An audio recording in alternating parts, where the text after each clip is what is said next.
When I was at uni, I was quite interested in working with textiles.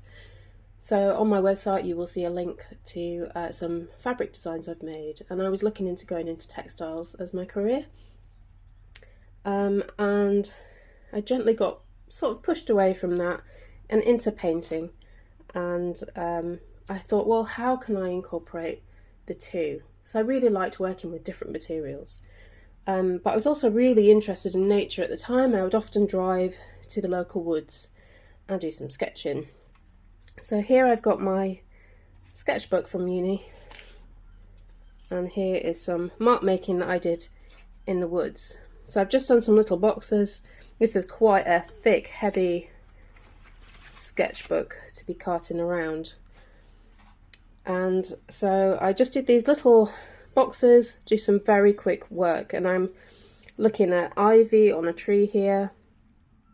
I'm looking at twigs, stones, dead leaves by this tree. I'm looking at the marks left in nature. And here is some new tree growth with some ivy at the bottom. I've got ivy and twigs under a fallen tree. And these are just really quick sketches. Don't overthink it. Just do the sketches very quickly and then back to the studio. So then I was thinking about how I could then incorporate these marks into my work. So I did some more little squares, and I'm looking at mark making with stitch here. So I'm just writing down little ideas of how I could create these little compositions from paper onto some finished pieces of work. And I started to do some experimenting, and these are some painted versions of pieces. These are my textile compositions. So I've got here some old bit of fabric, and here I've got different length of stitching. These bumpy marks were made with a glue gun. I've got some loops of thread here.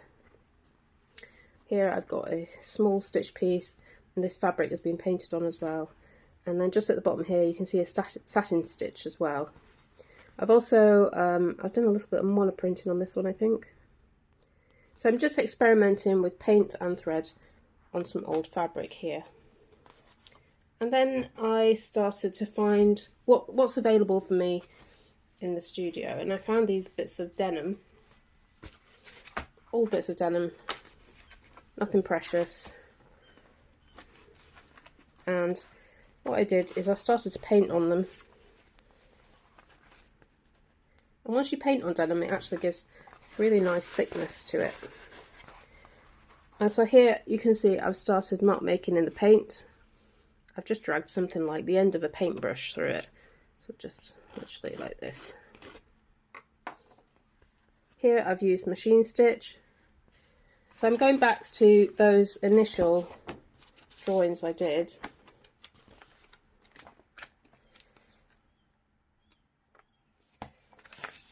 I'm just looking at these marks again. And here I've hand stitched some cotton in various different ways, very randomly. Here I've done the same again. So I've actually taken the foot off the sewing machine to free stitch this, also called drawing with stitch, if you can see the yellow stitch in there. I've also done it here as well, so you can see I've incorporated that new tree growth with ivy into this, and then on this section again hand stitched. And this is nice and stiff. So denim's really good for taking on a lot of paint and stitch it into. So here I've monoprinted onto some fabric. So I used some printmaking stuff on a table, just really roughly, then press the fabric into it to get these nice random marks. Then again I've free stitched that. This is a piece of felt.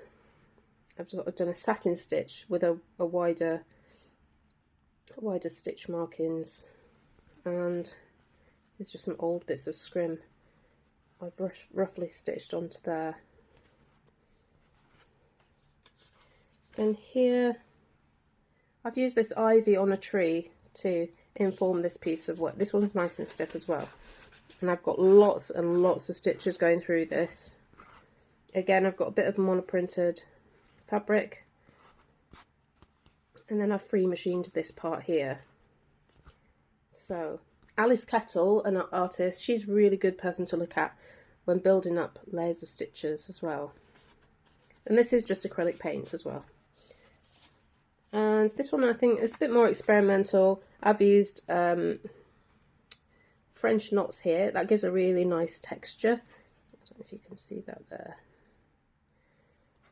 Again, I've done the same again, something like a paintbrush through that. And then just nicely painted this really roughly. And then stitched this over the top. This is really stiff as well. Probably just an old bit of cotton. That's the back of that one. And then I've just got another fabric sampler here. I don't even know what this material is. And I'm just trying out different stitches. And these actually ended up being some of my final pieces for my end of year show. You can see that on my website. They're just really nice sort of abstract examples of looking at marks made in the woods. Then later on I done this painting. I think this was in 2022 roughly. It's just a landscape. And again, I've got some paper here. It's got some text on it. I've done lots of flickering of paint, layering the paint, scraping the paint. And then I decided that I wanted to translate this into a textile piece. So this is another offcut of fabric I had from college. And I've cut into it and then stitched another piece of fabric on the back. And then just highlighted that as the moon. And then these are also offcuts of fabrics. I've done a little bit of paint on this. A dry brush on fabric's really nice as well. I've got some very thin, very fine fabric there. I've done some like running stitch, hand stitched. Got some tiny little French knots, I think they're called again. There's another sample of fabric there. And some very thin, sort of scrimmy type material. I just really like building up the layers of this. Got some like very tiny bits there as well. So that's just showing how to incorporate stitch into mixed media.